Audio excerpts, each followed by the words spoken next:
This video provides an overview of works in Sage X3 construction. A work breakdown structure, or WBS, is a tree structure of nodes which organize and consume 100% of the work to be performed to complete a project. We can import directly from Microsoft Project or Primavera. Regular updates can be performed to the entire tree structure or specific branches from Microsoft Project or Primavera. Subcontractors may even be required to provide WBS updates as part of the invoicing procedure. Subcontractor updates can be applied to a specific node within the project WBS. Creating a WBS in X3 construction supports full cost, schedule value decomposition, and the scheduling of activities. Please note that automatic generation or enumeration of critical paths is not currently supported. Accumulated costs from work packages or job cards attached to the WBS at the terminal level. These are used to automatically calculate costs and values for the project. In order to calculate the overall progress of the works, those costs and values are then rolled up the tree structure.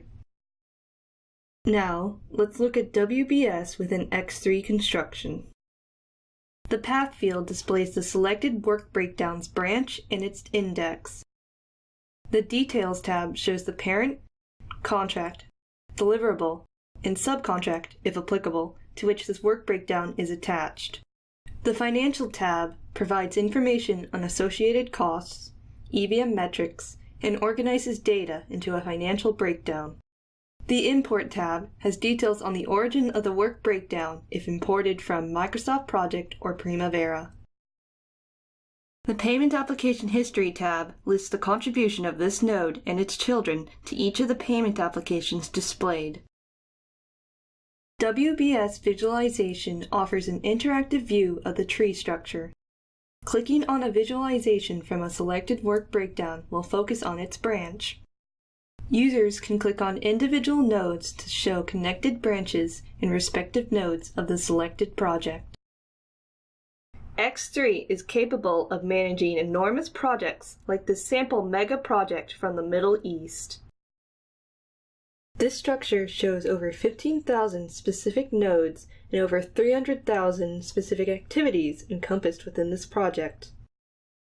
For comparison, the WBS for the new locks for the Panama Supermax project had roughly 10,000 nodes. Right-click any node within the WBS and click on Show Details for a window with a live view of the actual dates, costs, and accumulated value of the selected node and its children. This includes various earned value calculations on every node in real time. End users can also navigate to the node within X3 by right-clicking any node and selecting View in X3. Returning to the WBS screen, under Cost Sources, the Work Breakdowns job cards or subcontract invoice lines can be viewed.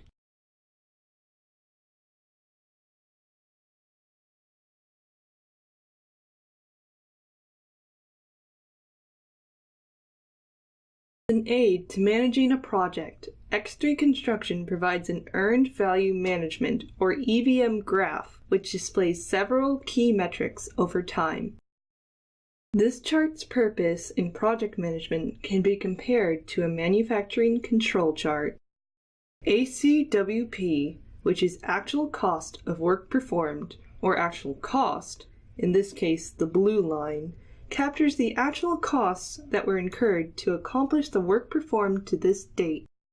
BCWP, which is budgeted cost of work performed, or earned value, in this case the black line, captures the budgeted cost of work that has actually been performed in carrying out all scheduled work to this date. BCWS, which is budgeted cost of work scheduled or planned value, in this case the green line, captures the sum of the budget items for all work which should have been performed to this date in order to keep to schedule, rather than the cost of the work actually performed. Scheduled value, the orange line, is the value created over time according to the schedule or forecast for completing the project. The red vertical dotted line indicates the last period before the current date, Actual cost of work performed and budgeted cost of work performed stop on this line. By tracking BCWP to BCWS and ACWP to BCWP within tolerance for any given period, we can determine whether or not a project is in control. Schedule variance can be roughly determined by looking at the difference in the BCWS line and the BCWP line. Let's look at a couple of examples. If the BCWS line is tracking higher than the BCWP line, the project is behind schedule. Conversely, if the BCWP line is tracking higher than the BCWS line, the project is ahead of schedule. If the ACWP line is tracking higher than the BCWP line, the project may be over budget at that time. Conversely, if the ACWP line is tracking lower than the BCWP line, the project is spending less money than planned in order to perform the works. When BCWP is equal to BCWS, the project is on schedule. Drawing a line from any point on the BCWP line until it crosses the BCWS line and down to the x-axis indicates when the project would have been on schedule at that amount of budgeted cost of work performed. Subtracting that date from the date originally chosen on the BCWP line and adjusting for days not worked in that period would indicate a rough approximation of how far the project is delayed. Conversely, if the BCWP line exceeds the BCWS line, drawing the same set of lines as shown before would provide a rough approximation of the current acceleration of the project.